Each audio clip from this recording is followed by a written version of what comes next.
Did you know that Roman roads were dug through mountains and across rivers?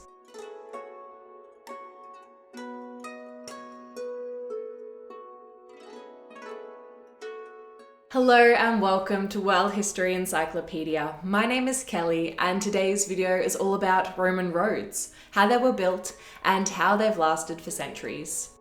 World History Encyclopedia is a non-profit organisation and you can find us on Patreon, a brilliant site where you can support our work and receive exclusive benefits in return. Your support helps us create videos twice a week, so make sure to check it out via the pop-up in the top corner of the screen or via the Patreon link down below. The Romans didn't invent roads, but developed the concept further than earlier civilizations. Roman roads covered over 120,000 kilometers, or 74,000 miles, by the time of the empire, and formed a network enabling efficient travel by merchants, troops, and citizens throughout Rome's territories. The first road built was the Appian Way, the Via Appia, in 312 BCE, which was 132 Roman miles or 196 kilometers, linking the city of Rome with Capua. Other roads followed suit, and the old saying, "all roads lead to Rome," was literally true in that Roman roads linked the capital of the Roman Republic and then the Roman Empire to points in almost every direction.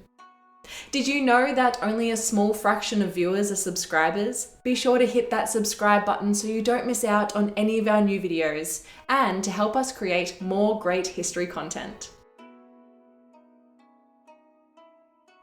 There were three types of roads: public, private, and village. Public roads included highways that led to a city, town, or port on the sea or a river. These roads were commissioned and built by the state for travel in trade, by the military, or for personal use. They were known as high roads and were usually straight, about 4.2 meters or 13.5 feet wide, enough room for vehicles coming from opposite directions to pass each other, and were evenly paved with dressed blocks set along their borders as curbed stones.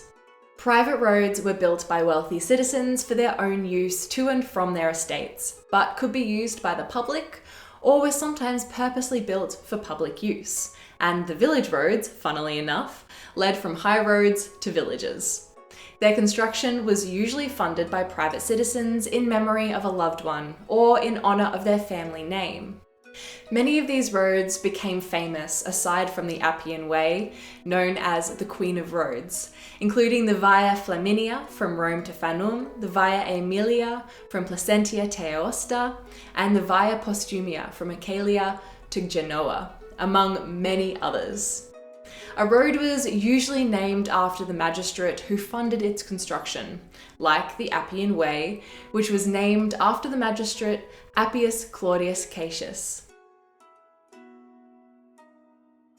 Although it's commonly said that all Roman roads were built the same way, this actually isn't true. High roads were built differently than village or private roads, even though they had much in common. It is also incorrect that all Roman roads were the same width. The laws of the 12 Tables of circa 450 BCE mandated that all public roads have a width of 8 Roman feet, or 2.3 meters, but this was not always observed with private or village roads. And during the time of the empire, roads in general were much wider. Each type of road had its own method of construction, but generally speaking, it began with surveyors who determined where it would go. The path was then cleared of trees and boulders and the trench of the road dug. This foundation was then filled with crushed brick or coarse gravel, and over this, finer gravel, and then slabs of stone fitted with Roman concrete and surfaced. Roads sometimes had pedestrian paths that ran alongside, and trenches dug on either side at a distance to prevent wildlife from running onto the road or attacks from highway robbers. Every high road was inclined from the centre to the curb to allow rainwater to run off, and many had drains. Milestones were placed at intervals to let travellers know where they were and how far they had to go. And these were sometimes inscribed with the name of the person or group responsible for a given stretch of the road and what work had recently been done on it. Roads were not just built across flat stretches of ground, but across swamps, marshes, and rivers, and through mountains. Marshes were sometimes drained, but at other times, roads were just built right across the wetland and held in place by supports. Creeks were usually diverted, but for rivers, bridges had to be built, and for mountains, tunnels drilled through the rock. To ensure the tunnel was dug straight, shafts were drilled down from above to check on progress, since the workers would have no idea if they were still on track.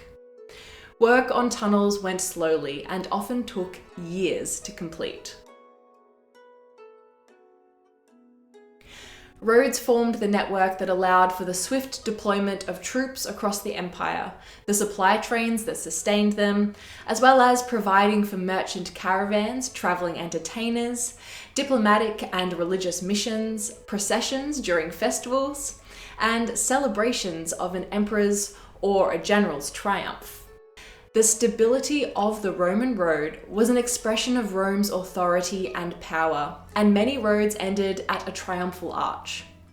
Roman roads were built so well that several still exist today, many of their original paths now serving as modern highways or streets, but others continuing to weather the years just as they did in the days when the Roman legions marched along them. Why do you think Roman roads lasted so well? Let us know in the comments below. If you enjoyed this video, make sure to give it a thumbs up and subscribe to our channel so you don't miss out on any of our new videos published every single week. This video was brought to you by World History Encyclopedia. For more great articles and interactive content, head to our website via the link below. If you like my sweater, you can find this design and a bunch more in our shop at worldhistory.store, or you can find a link for it down below. Thank you so much for watching, and we will see you soon with another video.